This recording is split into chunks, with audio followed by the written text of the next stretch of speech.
अरे योगी जी, उस सैफई वाला जो फटीचर है कबाड़ी, उसको बुलाइए, बहुत जरूरी है। आजकल बड़ा नाटक उसने फैला रखा है, उससे कुछ वार्तालाप करनी बहुत ज्यादा जरूरी हो गई है।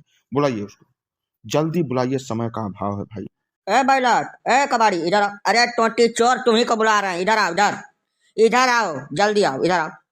पहली बात तो मोदी जी इनको समझा दीजिए, हमारी इज्जत का कचरा ना करें। 24 घंटा चाहे जो उन्हें सभा सोसाइटी में समाज में बैठे रहते हैं, हमको उटपटांग नाम लेकर बुलाते हैं, गरियाते भी हैं। ठीक है, जैसे मौका मिलता है इज्जत उतारने में कौनो कसर बाकी नहीं लगाते हैं ये। पहली बात तो यह कि तुम इज्जत के काबिल है ये नहीं है। तुमसे बड़ा घटिया, नीच, अधम, पिशाच, पापी और गिरीपाद इंसान यह संसार में कौनो नहीं है। तुम्हारा बाप जौन रहा है, कार सेवकन पर गोली चलवाए के कठमुल्लन का साथ लेकर सत्ता में आवा, वह तो निपट गया, अपनी करनी का फल भोग के गया यहाँ से। उसके बाद अब तुम आए हो, तो तुम्हारे जब हाथ में कुछ नहीं आया, तुम्हारे हाथ से सारी गोटी सरक गई, तो अब तुम शूद्र शूद्र चिल्ला रहा है। का सोच के चिल्ला रहा है? शूद्र तो जौन है उनकी दशा बहुत बेहतर हो गई है इस देश के अंदर, लेकिन तुम क्षुद्र आदमी है, क्षुद्र। और क्षुद्र क्षुद्रता पे अगर उतारू हो जाए तो उसको जवाब देने के लिए क्षुद्र बनना पड़ता है। सठे साठ्यम समाचरेत, ये लिखा गया है शास्त्रों में। नीच को नीच की ही भाषा में जवाब देना पड़ता है। अगर कोई इंसान गिर जाए तो उसको उठाने के लिए स्वयं को गिराना पड़ता है, ये नियम है। इसलिए तुम्हारी तो इज्जत की कौनो गुंजाइश है ये नहीं है। अब जिस बात के लिए बुलाए गए हो उसको सुनो। तुमको यहाँ बुलाने का मात्र एक मकसद है। तुम सदैव से हमलावर रहा है हम लोगों के ऊपर कि हम लोग इस देश को बांटने का काम कर रहे हैं। तो तुम क्या कर रहा है इस देश के अंदर? ये कौन सा तरीका तुमने इख्तियार किया है?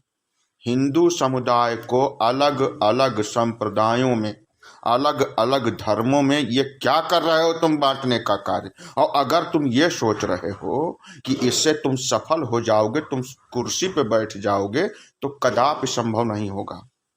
भगवान मर्यादा पुरुषोत्तम श्री राम, उनकी खिलाफत, उनके संबंध में लिखे गए ग्रंथों की प्रतियां जलाकर, उनकी भर्त्सना करके तुम क्या हासिल करना चाह रहे हो?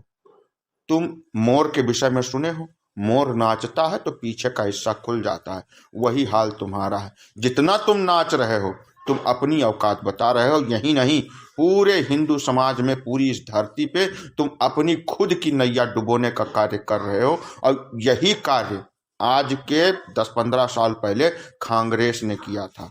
आज देख लो वर्तमान में क्या पोजीशन है। वो तो घूम घाम के 70 साल शासन किया था, तमाम नाजायज धन एकत्र किया था, उसकी तो किसी न किसी तरीके से पार हो जाएगी नैया।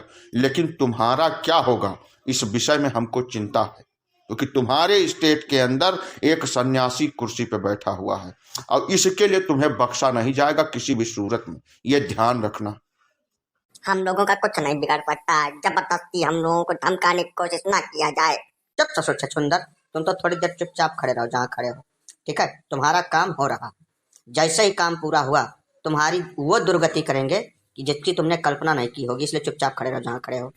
टीपू बेटा, एक बात और सुन लो, सत्ता किसी की नहीं हुई है।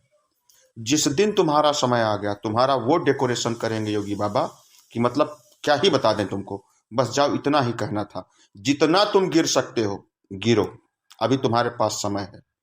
तुमको उठाने के लिए उसी स्तर पे जाना पड़ेगा जिस स्तर पे तुम रहोगे। तुम बिल्कुल निश्चिंत होकर जितनी नौटंकी फैला सकते हो पूरे स्टेट के अंदर उतनी नौटंकी फैला लो। बस समय आ रहा है, जैसे ही समय आए तुम्हारे डेकोरेशन का काम चालू हो जाएगा।